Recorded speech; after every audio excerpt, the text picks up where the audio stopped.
What particular challenge does Mustafizur Rahman face? Do you almost have to play him as though he's a quick spinner as opposed to a pace bowler? Man, he is a difficult customer. Like, he is really good. His ability to bowl that slower ball, if you watch it in slow motion, pretty much with his wrist and his fingers, like incredible skill, amazing revolutions. It's a great slower ball as well because it's not too slow and it's got a lot of revolutions. So it really, like I got one that kicked quite a bit off the surface. They might go low, they might spin a lot, they might not. It's super variable. And he gives himself that opportunity by putting as much as he can on the ball. So I think, obviously he's bowling a majority of his balls as slower balls. So I think that's how we're going to have to play him. Yeah, well, it's definitely an option.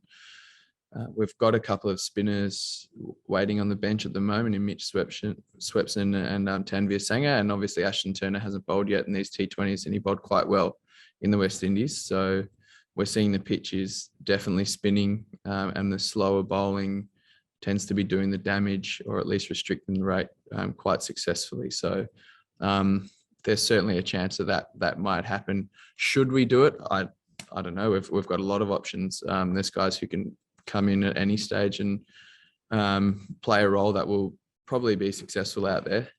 Sure. Yeah, I think taking the game as deep as possible. Taking the game as deep as possible and going into the back end of an innings with wickets in hand. I think that seems to be the best way to go about it.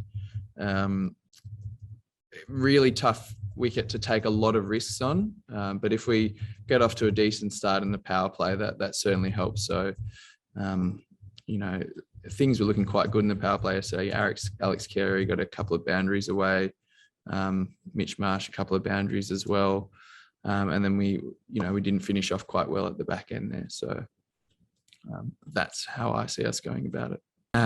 Well, my wife's not happy about it because she doesn't get to watch me play very much at the moment, but it's one of those things. I don't quite know the full details of it, and it's something I don't have to worry about too much, which is lucky. Do I think it's lucky that the Australian public aren't seeing that? No, I think everyone wants to watch cricket all the time.